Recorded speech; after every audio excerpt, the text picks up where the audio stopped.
Right here, at home. Protect your out. We put the work in. Let's finish. Come on, man. Let's do this. Family, I'll do 1, 2, 3. Yeah. You see, we dream chase, because that's all we was given to start with. Then we realized the dream was obtainable. Now look at us.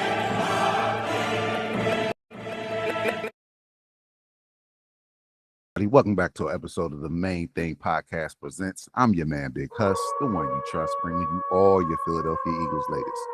Look, we're here to break down the biggest stories, the real stories, and the only stories that matter to them Philadelphia Eagles. You feel me? It's week 11, gearing up for Sunday Night Football versus the Detroit Lions. They're coming to Philly. It's going to be a very physical matchup, probably one of our most physical matchups of the season. But the headlines going into the game, the Eagles are finally getting healthy. And the defense, it might be turning into something that's nasty, straight spooky hours in Philly, you know? But before we get into that, please make sure that you're liking, commenting, and you're subscribed to the channel so you don't miss when me and Mr. Owens drop these videos on y'all. So, look, let's get to it. The final injury report was put out this Friday. Look, for the first time in a long time, that injury report is very list. Only one player with a game time status, that's Willie Lampkin, who's questionable. He's in the middle of his 21st day of practice window after coming off IR. The team is technically up till Saturday at 4 p.m. to activate him for Sunday's game, but my money says that they'll hold on to him for later weeks. You ask why? Because, look, the window runs through November 27th. In the O-line, they're finally getting stabilized and healthy. Speaking of health, Cam Jurgens is back, not limited, not questionable, fully cleared, full participant, ready to go. You feel me? Now, this is his first start, I believe, since week 7. And in his absence, Brett Toth has done a great job holding down the fort. But Jurgens is returning. It's a massive upgrade in protection, communications, the run game. Look, he's the real deal. Now, other players cleared to play. We have Lane Johnson, who came up a little gimp in our last matchup. I believe he was suffering from an ankle injury. You have Landon Dickerson, who's been battling some injuries all year long. He's clear to go. Tyler Steen, Nolan Smith, who got his first action last week in his first game in a long time, coming up with a sack. You have Darius Cooper, the young phenom rookie, Jacorian Bennett, who's going to be adding some cornerback depth, and then Cal Adamonis. Now, no injury destinations for these players. And if there's no injury destination, that means they're a full go. So it's looking like we'll have damn near everybody back this week. The full complement of players. Jacorian Bennett now, this will be his first game since his pec injury in week 3. He was activated earlier in the week. In the CB room, look, they need bodies. So this is big right now. Depth is key. Now, talking about maybe some practice squad shuffles that happened. The Eagles had cut Aubrey Thomas, a DB, which we needed.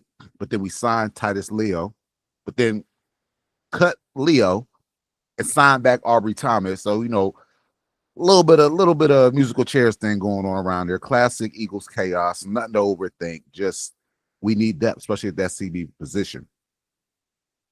Now you say, why do we need depth at the CB position? You know, we just brought in Jair Alexander. We just brought in Michael Carter II. Look, here's the current situation. So reserve retired players. We had Edge, Zadarius Smith, who retired earlier in the year during this season. But then Jair Alexander just announced that this week that he'll be stepping away from the team, wants to focus on getting his body back healthy, getting his mental back together. And look, as an Eagles fan, am I a little put off? Yeah, just a little bit, because I was expecting to see my man out there in that midnight green. But on the flip side of that, especially coming off the Nealon situation, look, these people, they're humans too. So if he needs the time to really get himself together physically and especially mentally, then please, by all means, Jair, please do that. I believe that you're doing the right thing. Now, no Alexander, no Zadarius Smith. Those are two major losses to the defense. Those are two players who could have came in and brought not only depth, but a lot of experience, right? Those players have been around for a while. But the Eagles have already started to reshape the room. We're never in panic mode, especially with Jeff Lurie and Howie Roseman, at the point we're never out. Now, our injured reserve list, reserve players eligible are still waiting to return. You have safety Marcus Epps, who we all know and love.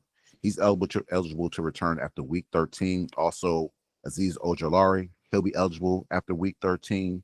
You have Miles Hilton, Charlie Hewlett, Cameron Williams. They're all eligible to return right now. So we needed somebody. We could grab one of those players.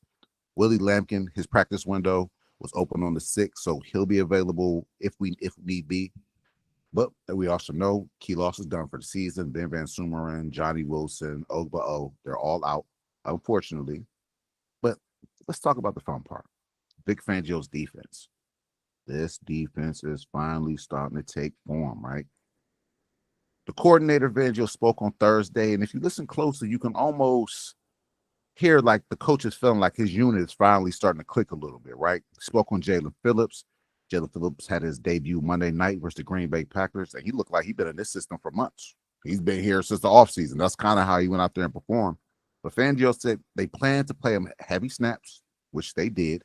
No ramp up needed because he's been active all year. This isn't the guy who's sitting at home waiting to be picked up by a team. My man's been playing, honestly, having a really dog season so far.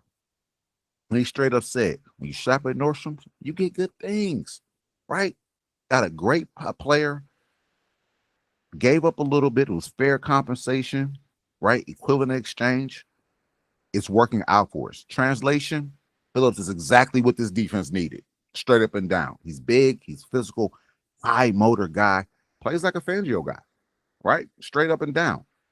Now, the defensive cohesion, the defense has dealt with a lot over the season.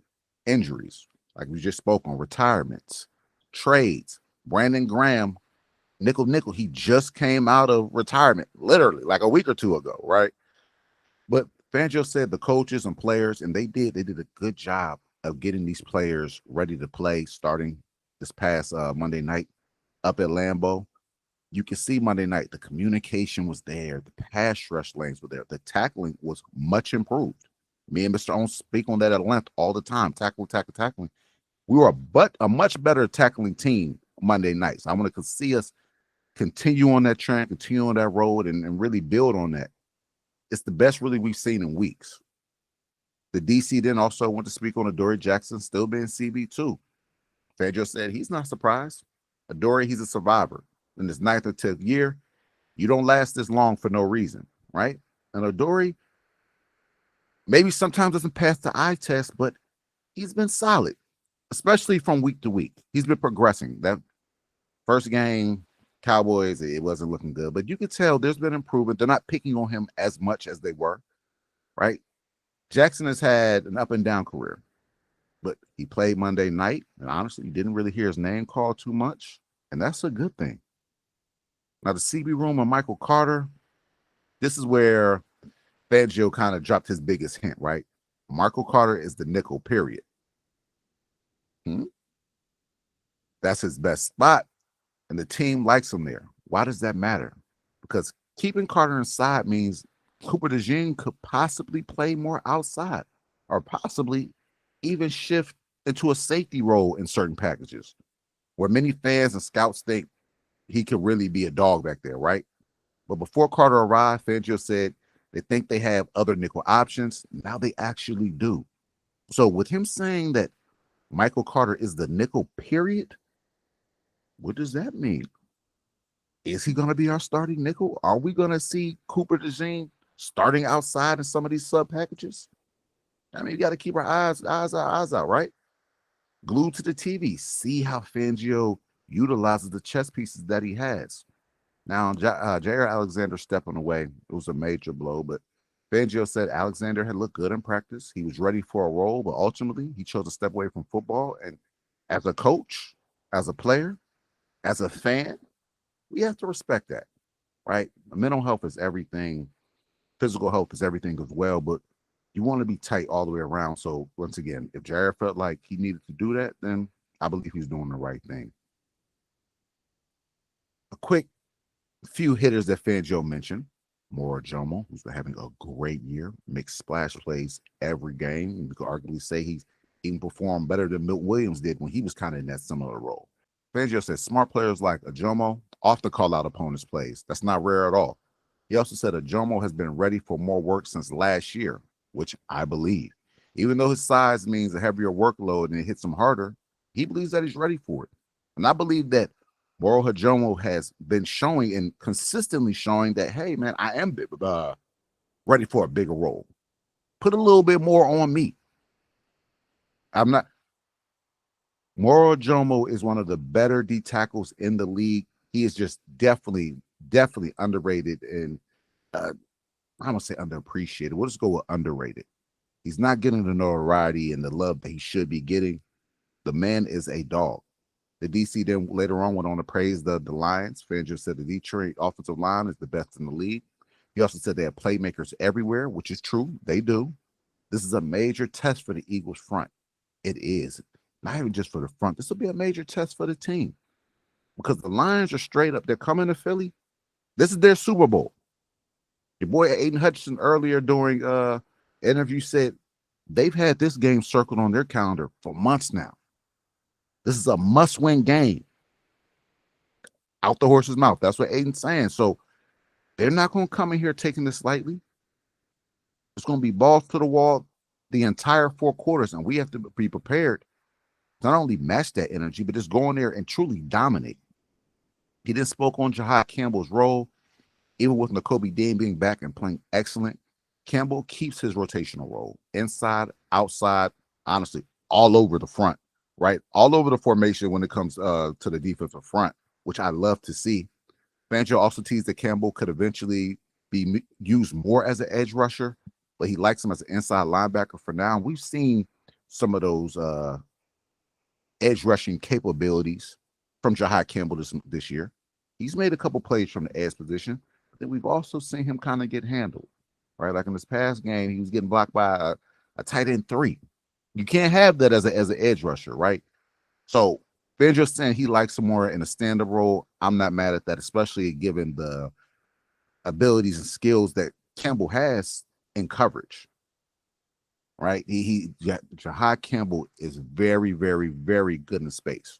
So I'm not surprised if Fangio would go and say anything like that.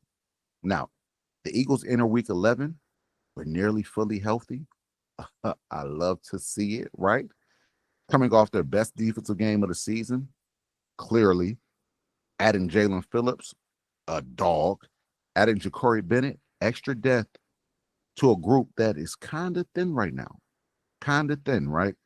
Stabilizing the O-line, which I believe will be everything. We've been kind of mismatching pieces. Players have been going down every other week, it seems like, with the O-line. So to have that starting unit back and to have an opportunity for them to work and continue on building that cohesion amongst the group, pivotal.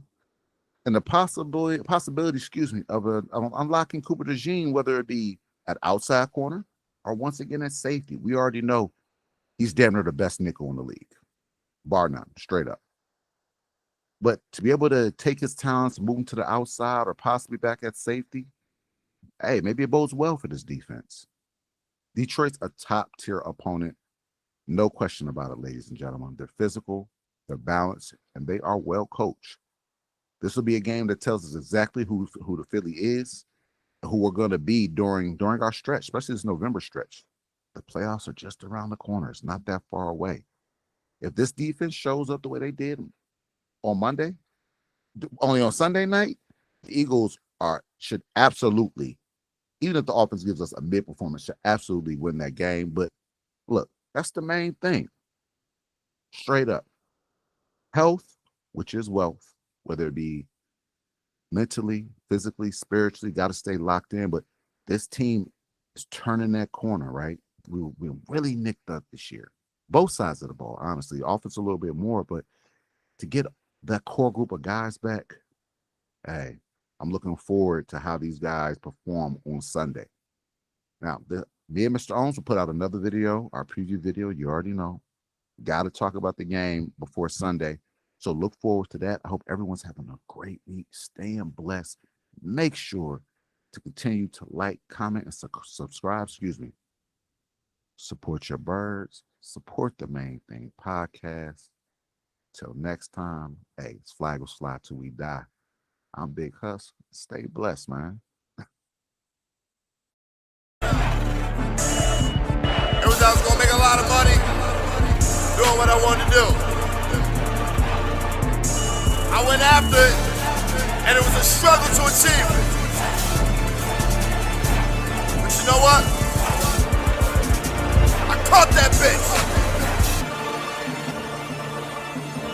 Dream chasing.